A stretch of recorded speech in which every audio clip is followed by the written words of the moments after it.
എല്ലാവർക്കും നമസ്കാരം. ആകാശഗംഗ എന്ന നമ്മുടെ യൂട്യൂബ് ചാനലിലേക്ക് എല്ലാവർക്കും സ്വാഗതം. കൊല്ലവർഷം 1200 ആണ്ട് വരികയാണ്. 2024 ആഗസ്റ്റ് 17 മുതൽ പുതിയൊരു മലയാള വർഷത്തിലേക്ക് നമ്മൾ കടക്കുകയാണ്.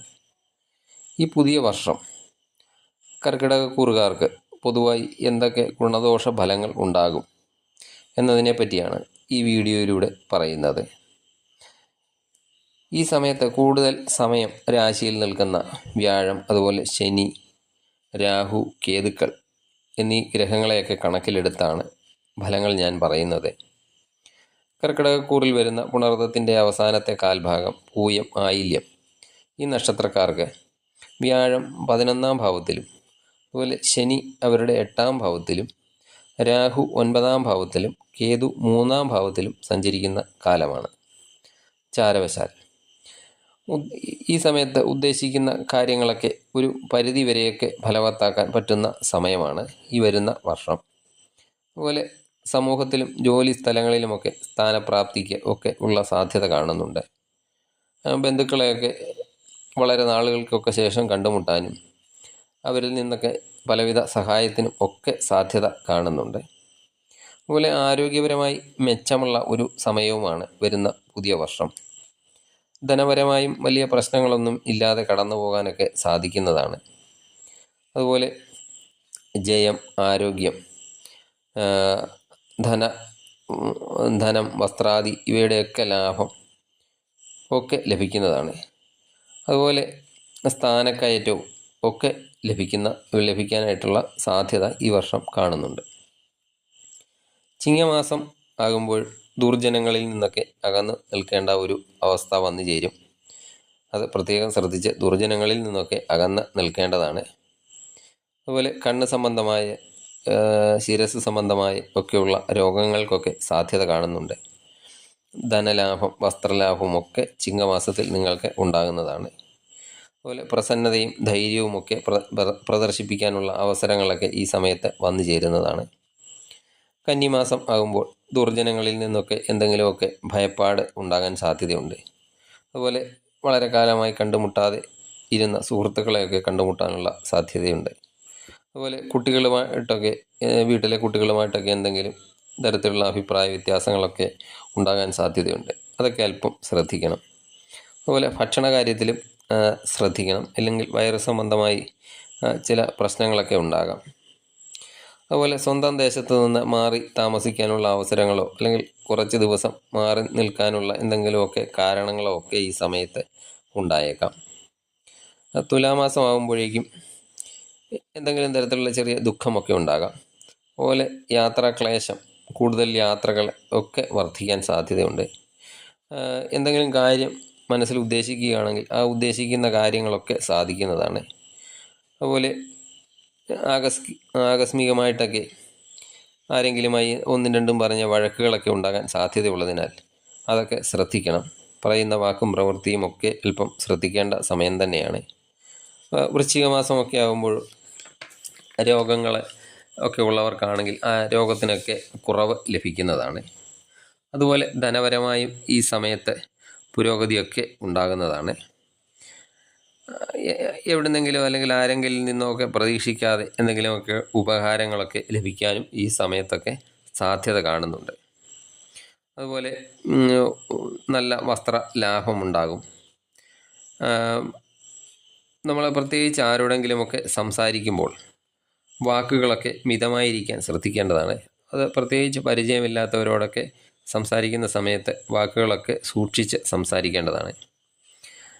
ധനുമാസമൊക്കെ ആകുമ്പോഴേക്കും കുടുംബത്തിലുള്ള സ്ത്രീകൾക്ക്, അതുപോലെ സന്താനങ്ങൾക്ക് ഒക്കെ ചെറിയ രീതിയിലുള്ള രോഗസാധ്യതകളൊക്കെ ഉണ്ടാകുന്നതാണ്. അതുകൊണ്ട് ആ കാര്യത്തിലൊക്കെ അല്പം ഈ സമയത്ത് ധനുമാസത്തിൽ ശ്രദ്ധ കൊടുക്കണം. അതുപോലെ ധനുമാസത്തിൽ ധാരാളം യാത്രകൾ ചെയ്യാനുള്ള അവസരങ്ങളൊക്കെ നിങ്ങൾക്ക് വന്നു ചേരുന്നതാണ്. ഭക്ഷണ കാര്യത്തിലൊക്കെ ശ്രദ്ധ പുലർത്തിയില്ലെങ്കിൽ വയറ് സംബന്ധമായ പ്രശ്നങ്ങളൊക്കെ നിമിത്തം ക്ലേശങ്ങളൊക്കെ ഉണ്ടാകുന്നതാണ്. പ്രത്യേകിച്ച് യാത്രകളിലൊക്കെ ശ്രദ്ധിക്കേണ്ടതാണ്. അതുപോലെ സൽക്കാരങ്ങളിലൊക്കെ പങ്കെടുക്കാനുള്ള അവസരങ്ങളൊക്കെ ഉണ്ടാകുന്നതാണ്. ഈ സൽക്കാരങ്ങളിലൊക്കെ പങ്കെടുക്കുമ്പോൾ ഭക്ഷണകാര്യം നല്ലതുപോലെ ശ്രദ്ധിക്കേണ്ടതാണ്. മകരമാസമൊക്കെ ആകുമ്പോഴേക്കും ഇല്ലായ്മയൊക്കെ അനുഭവപ്പെടുന്നതാണ്. എന്തെങ്കിലും ചെറിയ കാര്യത്തിനൊക്കെ വളരെയധികം ടെൻഷനൊക്കെ ഉണ്ടാകുന്ന സമയമാണ്. അതുപോലെ കണ്ണ് സംബന്ധമായ രോഗങ്ങൾ കൊണ്ട് ബുദ്ധിമുട്ടുകളൊക്കെ അനുഭവിക്കാനുള്ള സാധ്യതയും മകരമാസത്തിൽ കാണുന്നുണ്ട്. അതുപോലെ ബന്ധുക്കളും മിത്രങ്ങളും ഒക്കെ തമ്മിൽ കലഹത്തിനുള്ള അവസരങ്ങളൊക്കെ ഉണ്ടാകുന്നതാണ്. അതുപോലെ കലഹത്തിനുള്ള അവസരങ്ങളൊക്കെ ഉണ്ടാകാൻ സാധ്യത മുൻകൂട്ടി കണ്ട് അവിടെ നിന്നൊക്കെ ഒഴിഞ്ഞു മാറി നിൽക്കേണ്ടതാണ്. കുംഭമാസത്തിൽ വരുമാനത്തിനൊക്കെ അല്പം കുറവൊക്കെ അനുഭവപ്പെടുന്നതാണ്. ചിലവുകളൊക്കെ നിയന്ത്രിച്ചു പോകേണ്ട മാസമാണ് കുംഭമാസം. ശത്രുക്കളൊക്കെ സ്വയം പരാജയപ്പെട്ട് ഈ സമയത്ത് പോകുന്നതാണ്. മാനസികമായിട്ടൊക്കെ കുറേയൊക്കെ ടെൻഷൻ ഉണ്ടാകുന്നതാണ് ഈ സമയത്ത് കുംഭമാസത്തിൽ. മീനമാസത്തിൽ അഭീഷ്ട സിദ്ധി ഒക്കെ ഉണ്ടാകുന്നതാണ്. അതുപോലെ മനസ്സിൽ ഉദ്ദേശിക്കുന്ന ഭക്ഷണമൊക്കെ ലഭിക്കുന്നതാണ്. ജോലിയിലും സമൂഹത്തിലുമൊക്കെ പുതിയ പദവിയൊക്കെ ലഭിക്കാൻ സാധ്യതയുണ്ട്. നമ്മുടെ വാക്കുകൊണ്ട് മറ്റുള്ളവരുടെ പ്രശംസയും നേട്ടങ്ങളും ഒക്കെ ഉണ്ടാക്കാൻ സാധിക്കുന്നതാണ്. മേടമാസത്തിൽ ഉദ്ദേശിക്കുന്നതിൽ കൂടുതൽ ധനലാഭം ഉണ്ടാകുന്നതാണ്. ചില പ്രത്യേക കാര്യങ്ങളിലൊക്കെ ഈ സമയത്ത് ആസക്തിയൊക്കെ വർദ്ധിക്കുന്നതാണ്. അതുപോലെ വായുകോപം ഈ സമയത്ത് ഉണ്ടാകാനും സാധ്യത കാണുന്നുണ്ട്. എന്തെങ്കിലും ചിലവുകൾ, അതുപോലെ എന്തെങ്കിലും തരത്തിലുള്ള നഷ്ടം, അതിനൊക്കെ ഈ സമയത്ത് സാധ്യതയുണ്ട്. ഇടവമാസത്തിൽ മിഥുനമാസത്തിലാണെങ്കിൽ സൽക്കാരങ്ങളിലും ആഘോഷങ്ങളിലും ഒക്കെ പങ്കെടുക്കാനൊക്കെയുള്ള അവസരങ്ങളൊക്കെ വന്നു ചേരുന്നതാണ്. അതുപോലെ ശത്രുക്കളൊക്കെ ഉള്ളവരാണെങ്കിൽ അവരുടെ ഉപദ്രവമൊക്കെ ഈ സമയത്ത് കുറയുന്നതുമാണ്. ധനലാഭം, പലവിധ മേഖലയിൽ നിന്ന് പ്രതീക്ഷിക്കാതെ പലവിധ സ്ഥലങ്ങളിൽ നിന്നൊക്കെ ധനലാഭം ഉണ്ടാകും. അതുപോലെ വിശേഷപ്പെട്ട ആഭരണലാഭം, വസ്ത്രലാഭം ഒക്കെ ഈ സമയത്ത് ഉണ്ടാകാൻ സാധ്യത കാണുന്നുണ്ട്. കർക്കിടക മാസമാകുമ്പോഴേക്കും ദുഷ്ടജനങ്ങളുമായിട്ടുള്ള സഹവാസമൊക്കെ മൂലം ബുദ്ധിമുട്ടുകൾ അനുഭവിക്കാൻ സാധ്യതയുണ്ട്. അതിനെക്കുറിച്ച് ഓർത്ത് പിന്നീട് ദുഃഖിക്കേണ്ടതായും വരുന്നതാണ്. അതുകൊണ്ട് ദുർജനങ്ങളുമായുള്ള സഹവാസമൊക്കെ പരമാവധി ഒഴിവാക്കാൻ ഈ കർക്കിടക മാസത്തിൽ ശ്രമിക്കേണ്ടതാണ്.